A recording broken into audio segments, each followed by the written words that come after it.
Wrapping up, I would like to introduce to you the close of our 5 o'clock opening hour, RK and Cherry Rice. RK and Cherry met in 1975 in La Push, Washington, where they were fishing on different boats. 2 years later, they made a Bristol Bay double-ender into a trawler to fish the wily salmon commercially. They're joining us from Ketchikan. Please welcome RK and Cherry Rice.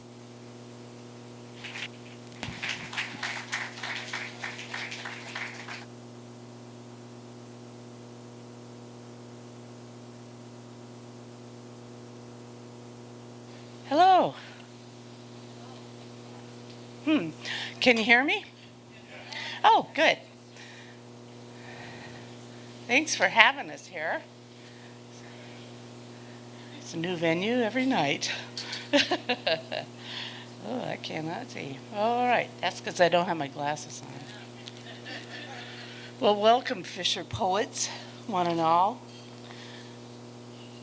My name is Cherry Rice. My home port is Ketchikan, Alaska, where my husband and I came with our trawler in 1977 to fish for the wily salmon.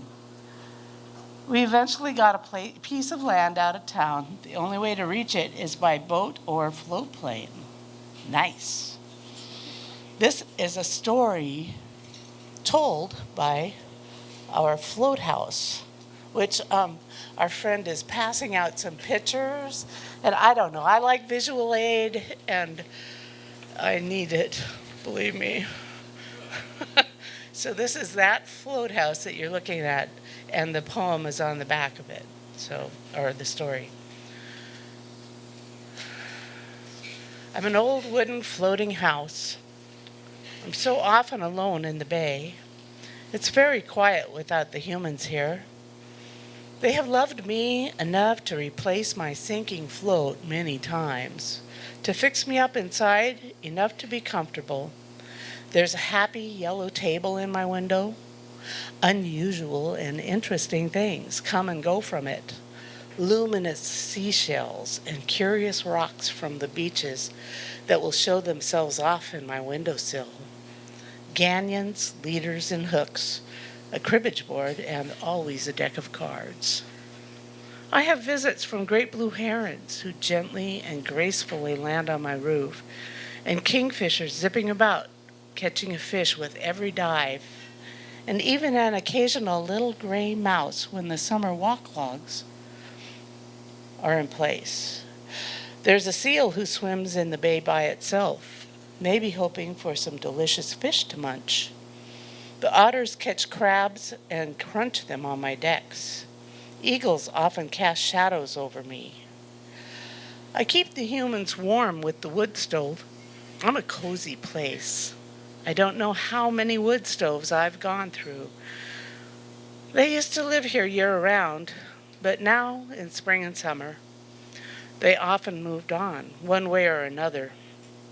I loved it when they lived here. I got to watch the little one grow up and hear her squeals of laughter.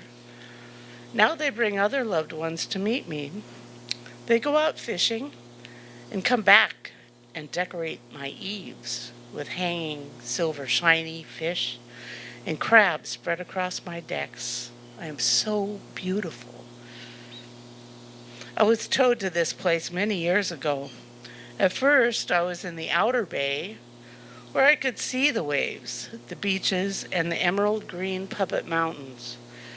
But my anchors didn't hold well. Once I was rescued as I was drifting toward the beach. Then there was the time my old float logs were sinking, the cables falling apart. I thought I was done for then. With one corner in the water, the floor inside was soggy and wet. This float is much sturdier. I like my new anchorage better too. I keep the humans safe through storms, but sometimes in winter, the winds blow hard from the north. They churn up the seawater into waves that break over my decks and weigh me down with cold, thick ice, trying to sink me. I am so relieved when the wind stops and the sun warms me up again. They are not here now in winter to clear the snow and ice from my decks. I'm getting lower in the water, but I know next spring they will be back and will fix me up some more so they can be comfortable as they sit at the happy yellow table, tying gear for the coming season and watching the world of Doll Bay go by. I am alone, but not lonely. I am loved. Thank you.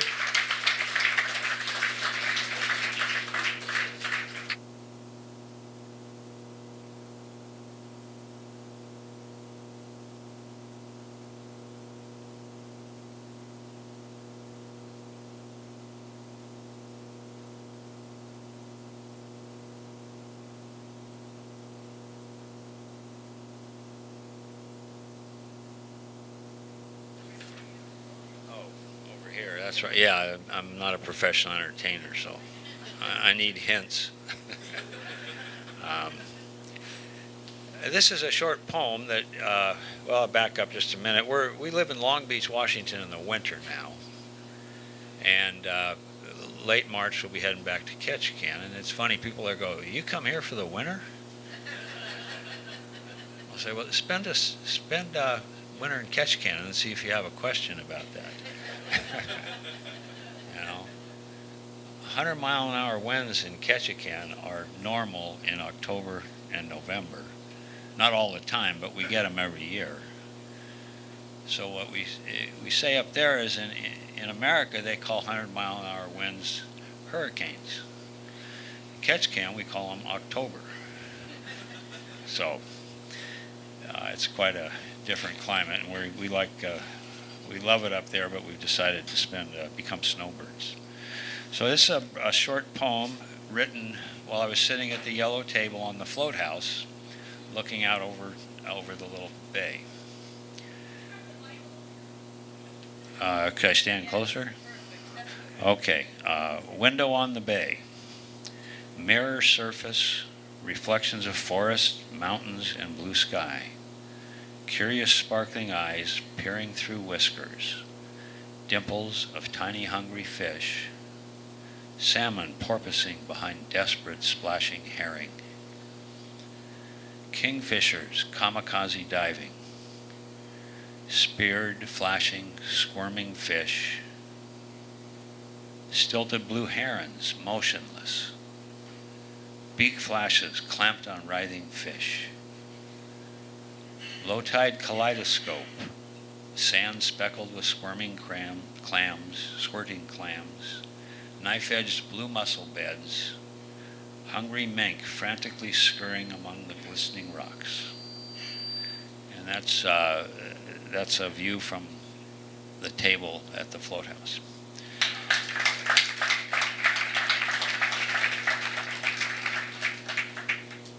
Okay, now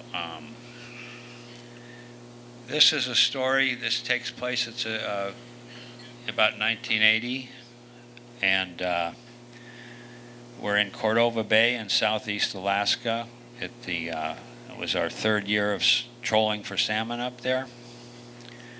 And the title of this story is The Harbor Day. I silence the cacophony of rings, buzzers, and dings of the 3-alarm clock lineup that jerks me out of a too short, deep, exhausted sleep. I roll out of my bunk, resisting the urge to smash them on the deck, envisioning a scattering of little springs, wheels, and assorted shiny debris. I slip out of the forecastle and responsibly crawl up into the wheelhouse of the Dawn, our 34-foot salmon troller. This morning, I feel much older than my 35 years. Brushing or braiding my unruly, curly, long brown hair and beard is not happening this morning. My long, lean muscles are already complaining and not wanting to stretch out and embrace this day. Rays of the morning sun are streaking over the islands to the east, and with 2 weeks left in a fishing season that started over 3 months ago, I'm feeling anything but enthusiastic for another long day of fishing. Coffee in hand, I go out on the deck to greet this crisp fall morning. Looking towards the rainforest-choked beach, I see a movement, and pacing along the slender beach is a beautiful, long-legged black wolf. I creep back inside, give my deckhand Cherry a quiet shake, and whisper, "Wake up, there's a huge black wolf walking on the beach." So a pleasant sunny morning, anchored in a remote cove, Cherry and I sitting on the back deck watching this wolf trotting along the beach, and then it disappears into the thick woods of this old-growth yellow cedar and spruce Alaska rainforest. Cherry moans, "Damn, I'm tired. I was icing salmon till midnight. And now at 6 a.m., I just don't have much left."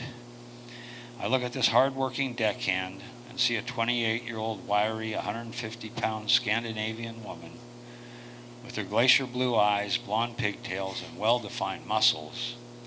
And she brings to mind the character of Pippi Longstocking. Here we are, having survived the trials of long days of sometimes horrendous conditions, a workplace home that seems to get smaller with time, and then there's the occasional outburst that eventually morphs into an apology. "Cherry, what do you say to calling this a harbor day and let's go for a hike? Find some fresh blueberries, maybe even some angel wing mushrooms." "Great idea, Arcady." "Okay, Cherry, I'll launch the skiff, and if you get some snacks and water together, we'll stop and soak up this primitive place where we get to work and play. Don't forget the bear spray. We know there are wolves about, and probably bears also." We row towards the beach in our 8-foot dinghy, and it grinds to a halt on the pebbly beach. Cherry hops out, drags us hard aground. Then I carefully step out on the land, terra firma for the first time in 6 days. We drag the dinghy up to the edge of the forest, secure it to a massive spruce tree, find an opening in the underbrush, and start our hike up a too well-defined trail. We hike and meander about for a few hours, and during this time the sun becomes completely enveloped by the relentless thick gray clouds of this temperate rainforest. We've been hiking without paying much attention to our bearings or path, just following one game trail till it merged with a different one, then down between the giant banana leaf-sized ferns in search of berries and mushrooms, boosting each other up on huge rotting moss-covered fallen trees to determine if a new mushroom might be an edible species. We sit down on the moss-covered ground to eat a snack and enjoy this wonderful change from our day-to-day working life. So I meander over behind a tree for some privacy, and looking down, I see some huge paw prints that causes an involuntary gasp. As I really looked around at the whole scene of massive trees and lush undergrowth of ferns, giant devil's clubs, and an assortment of thick bushes, I realize I have not a clue where we are. We are lost, and somewhere nearby was a huge bear. I asked Cherry, "What direction do you think we should go to get back to the skiff on the beach?" "Well, you're the captain navigator. I assumed you would know the answer to that." "You're right, Cherry. I'm embarrassed to admit that I didn't think to bring a compass, and now in this flat, gray, foggy forest, there's no telling what direction we are facing. Oh yes, and there are fresh bear tracks crossing the trail that we were on just a few minutes ago." "What?" "No gun, one dated can of pepper spray, and we are lost. Great job, Captain Rice." "Hey, come on, Cherry. No one's perfect." "So let's get out the bear spray and try and find our way back. I'm pretty sure east is the direction we need to go, but this business of moss growing on the north side of trees doesn't really work around here." "Okay, I have an idea. Without giving each other a hint, let's look around and guess what direction we think is east. Then with our eyes closed, point to east, open our eyes, And if we're not pointing the same direction, we'll split the difference and try to go that direction.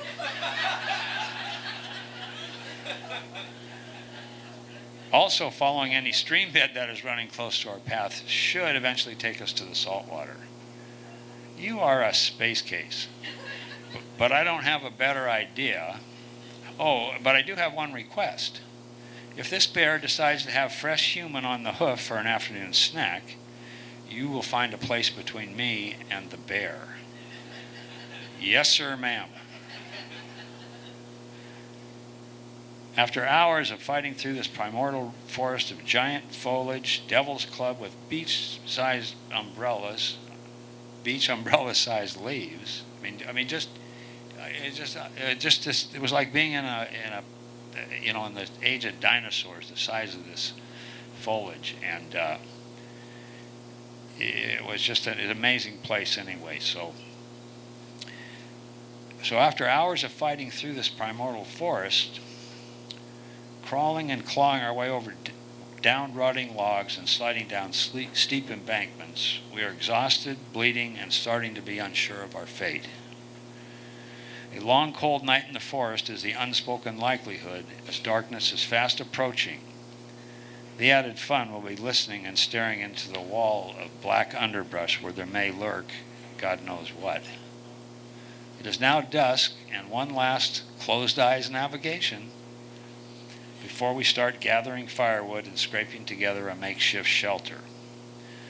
Arcadio, I hear a small stream over this way. Let's follow it. Good spot, Cherry. Let's go. Arcade, I see some clearing right below us. We stumble and slide down this 50-foot slippery mud and moss-covered rocky ravine onto the narrow, gravelly beach. Well, Captain, at least we're on the beach and out of that terrifying jungle. I'm going to start gathering some firewood, and you do what you can to figure out some kind of shelter. And make sure to take any food and dump it in the ocean. Maybe that damn bear will go somewhere else for dinner. I gather up some rocks, arrange them in a nice ring for our cozy fire, when Cherry comes scrambling back over the rock, lands on the beach, and arms outstretched starts twirling around. We are saved! We are saved! Hers was way better than that. Come look. I hurry over, crawl up some rocks, and there, sitting on the next beach over, is the most beautiful little white dinghy I have ever seen. Thank you.